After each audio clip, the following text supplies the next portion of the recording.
Today I'm gonna make an adoptable. If you don't know what an adoptable is, it's basically making and selling a character design, usually original. People make it about anything, either themes.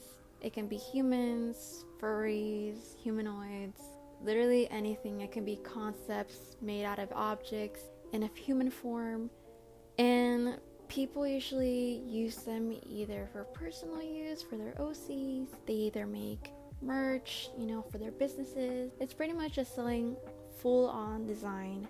I understand if people don't understand the whole point of it, but if you think about it, all the shows and movies you've probably seen, there's so many original characters that they make stories around them. I mean, those are original designs, and so it's really cool to see when people are able to make a living out of this.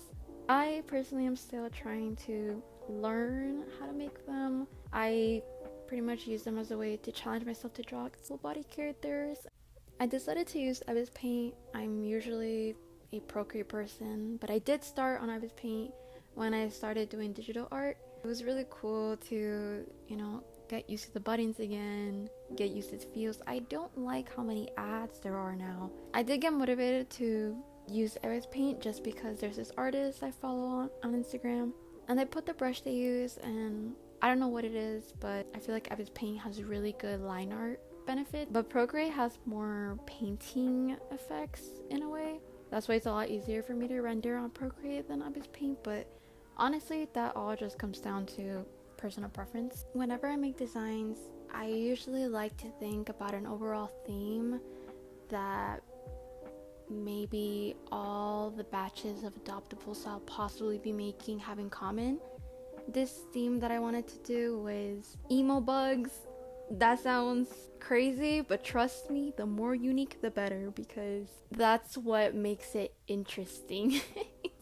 I like bugs in a sense that they inspire me whenever I draw. I love the way they look. I love the different forms they come in. I'm not a huge fan of bugs in real life. I might get a little scared, but I still find them interesting, including butterflies. Butterflies freak me out up close, but nonetheless, I still draw them a lot. So yeah, maybe fear is a way of being inspired, but I also just find them really interesting. And then emo, hello, I resonate completely with emo music, the style, everything. Literally, my art style is heavily inspired by alternative fashion. That's pretty much how I came about the theme. This one is basically a ladybug. I wasn't sure if I'd do the wings, but I honestly kind of went with the flow on it. I then switched to Procreate just because I'm used to using the app, and I adjusted the colors a bit to my liking.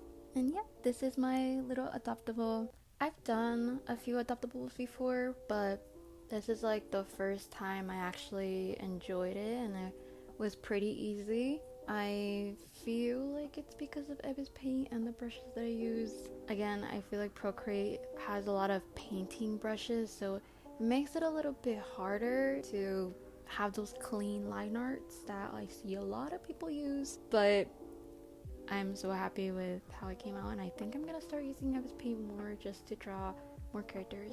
But yeah, thank you guys so much for watching. I'll try to post more when I can. If you have any video recommendations you'd like me to do, feel free to comment down below. Bye guys!